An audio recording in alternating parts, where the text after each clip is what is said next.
Today, we would like to share 5 lessons that has really stood out to us in our almost 2 months of marriage. Hello, Love Ordained Tribe. Welcome back to our channel, where the Love Ordained couple.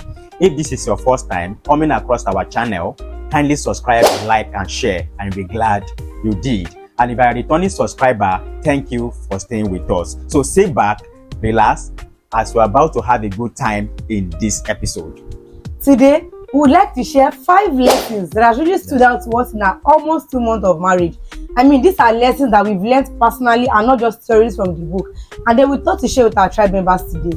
So, we've been married close to 2 months now, and honestly, marriage has been teaching us things we didn't fully expect. They are not bad things actually, they are just real things. So this is not an expert advice. So it's simply what we are learning in real time through faith, love, and everyday life. We wanted to share this because some people are newly married, engaged, or preparing to be married. And then we thought learning from us through our own experience could be helpful than perfect advice. So that's why we are sharing this today. So before marriage, we thought love will automatically make things smoother. But what we are currently learning right now is that marriage does not remove the need for growth. It actually amplifies it. Yes, and this realization also made us understand that marriage is actually a journey and not a destination that you arrive at. So we are learning new things from each other on a daily basis. Yes. So, lesson 1. The first lesson we've learned in our almost 2 months of marriage is that love does not remove misunderstandings. Yes. Before marriage, in my own mind, I thought since we love each other deeply, there will be no misunderstandings. And in the marriage, it was the opposite. Not that we don't love each other deeply, but because we are learning each other in a new way on a daily basis. And at first, I thought it was wrong. But later, I realized that this marriage is about 2 people learning each other in a new way, through patience and love. Yes, I think I felt the same way too. But what I have learned so far is that misunderstanding is actually an invitation to communicate better and to be more patient with each other. Lesson 2 is that prayer does not replace communication. Our faith is central to our marriage because we are Christians. We pray together, and that has been powerful. But one thing we are learning early is that prayer does not replace communication. We still talk through emotions, expectation, and even small misunderstanding because we believe that silence doesn't equal peace. Yes, and another thing that has also stood out to me personally is that what prayer does is the part of God, while communication does our own part. I mean, God will not come down from heaven to sit us down to talk over the issues that we have.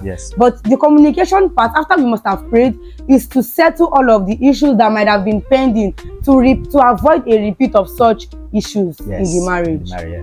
So, lesson 3. Marriage doesn't change you, it reveals you.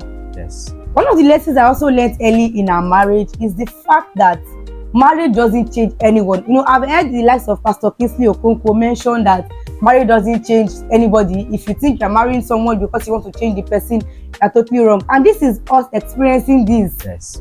I mean, before I got married and after I've gotten married, I realized that marriage has revealed some part of me, and it's not uncomfortable, it's just enlightening. It has made me realize how I react under pressure, how I express my emotions, and all of that. So one thing that marriage does to you is that it amplifies your weaknesses or even your strength. It doesn't change you, but rather reveals the strength, the good, the bad, and the ugly. So marriage doesn't change anybody, it only reveals your character. Yes. So I've noticed same about myself. So marriage doesn't actually hide who you are, it actually brings you to the service. So lesson 4 is purpose keep you grounded in marriage.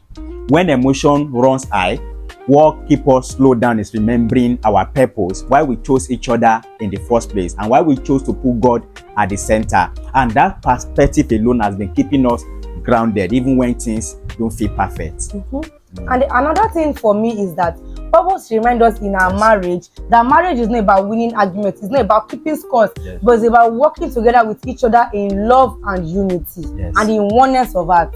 Lesson 5. Lesson 5 is grace is needed daily.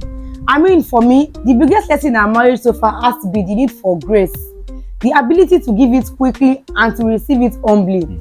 In our marriage, we've learned not to hold on to grudges, not to keep malice, not to hold or count scores, but rather live and understand each other on a daily basis. And this will keep our love smooth and soft. Yes. So we are still new to marriage and we are grateful for what we are learning. We thought to share them honestly with you, our tribe members. And if you are newly married, engaged, or preparing to be married, you are not alone. So if this conversation has helped you, kindly subscribe, like, and share. I'll be glad you did. Thank you for watching, and we will see you in our next episode. Bye.